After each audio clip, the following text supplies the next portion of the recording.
हम पढ़ रहे हैं मार्किंग एंड मार्किंग टूल्स। तो मार्किंग टूल्स में हमने क्या क्या पढ़ लिया था। पहले तो हमने पढ़ लिया था कि मार्किंग मीडिया पढ़ ली थी।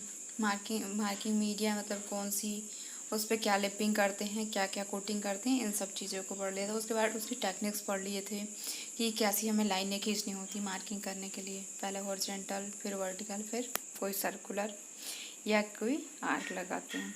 उसके बाद हमने पढ़ लिया था उसकी सावधानियाँ और उसके दोस्त भी पढ़ लिए थे। अगला टॉपिक हमारा था स्क्राइबर, जिससे हम लाइनों को खींचते थे स्टील रूल की सहायता से। वो स्क्राइबर भी हम पढ़ चुके थे, क्या है, कैसे यूज़ है और क्या सब कुछ उसका पढ़ चुके थे। और डिवाइडर और ट्रेमल भी हम पढ़ चुके हैं। तो आज की हमारी टॉपिक है पंच। पंच क्या होता है और इसके वर्क क्या होते हैं, इसके टाइप क्या होते हैं, आज हम इन सब चीज़ों के बारे में जानेंगे। जब कोई जॉब बनाया जाता है तो जॉब बनाने के लिए पहले उस पर मार्किंग मीडिया लगाया जाता है और ड्राइंग के अनुसार मार्किंग की जाती है। कार्य करते समय बार बार जॉब को छूने से मार्किंग मिट जाती है, इसलिए की हुई मार्किंग को अस्थायी बनाने की आवश्यकता होती है। इसके लिए एक टूल का प्रयोग किया जाता है जिसे हम पंच कहते हैं। पंच के द्वारा मार्किंग की हुई लाइनों पर डॉट लगा दिए जाते हैं, जिससे की हुई मार्किंग जॉब बनने में अंकित समय दिखाई दे सकती है, जैसा हमें ये डायग्राम में दिख रहा है। इसकी बॉडी खष्टभुज आकार की होती है या इसको बेलना आकार बनाकर नलिंग कर दिया जाता है।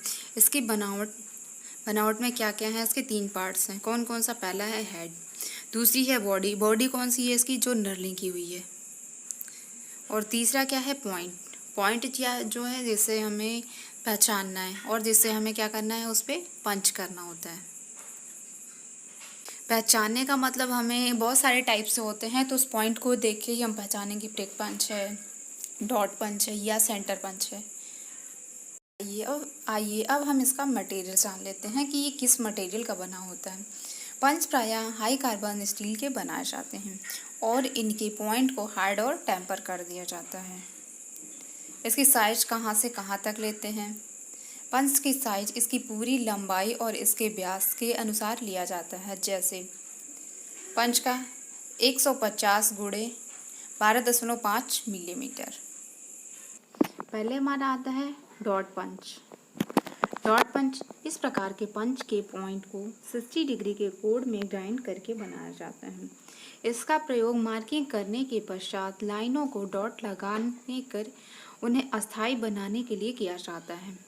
जो हमारा ऊपर सबसे डायग्राम में दिख रहा है, सबसे पहला पंच, ये कौन सा पंच है? डॉट पंच। डॉट पंच का मेन हम पहचान क्या करेंगे, इसका जो एंगल होगा ग्राइंड किया होगा 60 डिग्री पे। और इसका प्रयोग हम क्या करते हैं, मार्किंग करने के बाद जब हम क्या करते हैं, उस पर लाइन को डॉट करने के लिए हम यूज़ करते हैं। दूसरा हमारा आता है सेंटर पंच। सेंटर पंच का मतलब, सेंटर पंच के नाम से ही हमें जानना होगा कि इसकी जो ग्राइंड की हुई एंगल होगी पॉइंट की, वो कितनी होगी? 90 डिग्री। इस पॉइंट को 90 डिग्री के कोण में ग्राइंड करके बनाया जाता है। इसका मुख्य प्रयोग ड्रिल होल करने के लिए उसके सेंटर पॉइंट की पंचिंग करने के लिए किया जाता है। क्योंकि कटिंग एंगल बड़ा होता है, इसलिए जो डॉट लगाया जाएगा वह कुछ बड़े आकार का और अधिक गहरा लगेगा, जिससे ड्रिल का वेव उसमें आसानी से बैठ जाएगा। इस प्रकार ड्रिल होल सेंटर में होगा और आउट नहीं हो पाएगा। इसका प्रयोग हम कहाँ पे करेंगे? ड्रिल, जहाँ पे हमें ड्रिल करना होगा। कोई भी जॉब है, जैसे हमें क्या करना है, सर्किल बनाना है, तो सर्किल के जो हमारे सर्किल बनाएंगे, पहले हम उसकी मार्किंग करेंगे। ठीक है। मार्किंग करने के बाद हमने एक सर्किल तो बना ली, जैसे पेंसिल से सर्किल बनाते हैं उसी तरीके से हम स्क्राइबर से बनाएंगे डिवाइडर के थ्रू। ठीक है। और उसको बनाने के बाद हमें क्या करना है, उस पर ऐसे तो हमें नॉर्मली ये मिट सकती है, ये लाइन ये पक्की तो है नहीं। इस लाइन को पक्का बनाने के लिए कि ये मिटे ना, कब तक ना मिटे, कि जब तक हमारी वर्क पीस या जॉब कंप्लीट ना हो जाए। तो इसे हमें बहुत ज़्यादा डार्क करना पड़ता है। डार्क करने के लिए हमें किस पंच का यूज़ करना पड़ता है? सेंटर पंच का। सेंटर पंच का यूज़ हम करते हैं तो ये बहुत ज़्यादा क्या होगा, डार्क होगा, ताकि हमें ड्रिल के क्या होगा, ड्रिल के जो आसपास मतलब थोड़ी बाहर जगह दिखती है उसमें हमें दिखे कि हाँ ये पंच हमारा है, ये पंच की हुई लाइन है और यहाँ हमें क्या करनी है, फाइल करके और इसे फिनिश कर देना है। प्रिक पंच इससे क्या होता है, ये पॉइंट ये 30 डिग्री पे क्या होते हैं, ग्राइंड होते हैं। इसका प्रयोग प्रायः नर्म धातु के जॉब की हुई मार्किंग की लाइनों को डॉट लगाए जाते हैं अस्थायी रूप से, जैसे तांबा, पीतल, एल्युमिनियम आदि। अब हमारा एक आता है ऑटोमेटिक पंच। ऑटोमेटिक पंच से ही हमें पता चल रहा है कि वो हमें क्या करना होगा, वो हमें हाथ से नहीं छूना होगा, उसका कुछ सिस्टम क्या होगा, ऑटोमेटिक ही हो जाएगा। इस प्रकार के पंच का आधुनिक पंच है। ये क्या है, एक आधुनिक पंच है जिसका प्रयोग करते समय मार्किंग हैमर से चोट लगाने की आवश्यकता नहीं होती है। बाकी पंच हम क्या करते थे, पंच को सीधा खड़ा किया और हम ऊपर से हैमर से ठोकते थे, तब ये हमारी पंचिंग करती है, यानी डॉट बैठती है। ठीक है, और इसमें हमें हैमर की ज़रूरत नहीं होगी। इसमें एक स्प्रिंग होती है और एक नर्लिंग की हुई कैप होती है। यदि गहरा पंच लगा हो तो कैप को घुमाकर नीचे की ओर कर दिया जाता है। पंचिंग करते समय इसको हाथ से दबाव डाला जाता है, जिससे स्प्रिंग की सहायता से पंच का निशान लग जाता है। पॉइंट के अनुसार कार्य के अनुसार 60 डिग्री 90 डिग्री में कोण के बने होते हैं। यानी प्रिक पंच और डार्ट पंच और सेंटर पंच का यूज़ हम कर सकते हैं, किससे, ऑटोमेटिक पंच से, लेकिन प्रिक पंच हमें यूज़ करना ही होगा। अब इसकी हम सावधानियां पढ़ते हैं।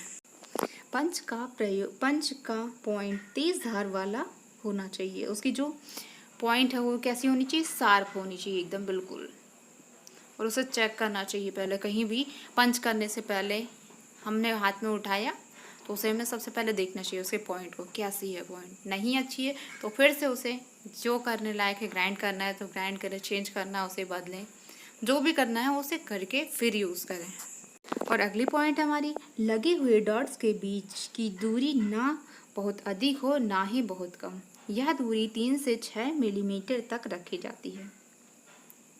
जो डॉट्स हम बनाते हैं पंच के द्वारा, कि कोई भी पंच हो, उसके द्वारा जो हम डॉट बनाते हैं उसको क्या करते हैं हम, उसको मतलब उसकी कुछ डिस्टेंस होती है। डिस्टेंस कितनी होती है, 3 mm से 6 mm तक, 6 मिलीमीटर तक। अगला पॉइंट हमारा है, सेंटर पंच का प्रयोग करते समय इस बात का ध्यान रखना चाहिए कि पंच को सेंटर व गहराई में लगाना चाहिए, जिससे ड्रिल होल ठीक सेंटर में किया जा सके। जो हम पहले बता चुके हैं, सेंटर पंच का हम यूज़ करते हैं उसे थोड़ा गहरा बनाने के लिए, उसके डॉट को। कोई सर्किल बनाए, सर्किल की जो हमारी लाइन होगी उसे डॉट करने के लिए हम ऐसे ही करेंगे, बहुत गहरा, ताकि हमें बाद में दिखे हो कि हाँ हमने इतनी कर दी थी, क्योंकि ड्रिल करने के बाद हमें मेटल का कुछ पता नहीं चल पाता है। अगली पॉइंट हमारी है, यदि किसी पंच का पॉइंट खराब हो गया हो तो इसका प्रयोग नहीं करना चाहिए, बल्कि उसको दोबारा ग्राइंड करके प्रयोग में लाना चाहिए। ठीक है, अगला है, यदि किसी पंच का हेड मशरूम अर्थात खराब हो गया हो तो उसका प्रयोग नहीं करना चाहिए। क्या होता है, जो हम बता रहे हैं कि पंच का क्या होता है, हम यूज़ करते करते, पंचिंग करते करते जो उसका हेड होता है, जो हमारा उसका पॉइंट होता है, वो कैसा हो जाता है, फैल जाता है, मशरूम का शेप ले लेता है। तो उसका हमें यूज़ नहीं करना चाहिए, उसे फिर से ग्राइंड करें और फिर यूज़ करें उसको।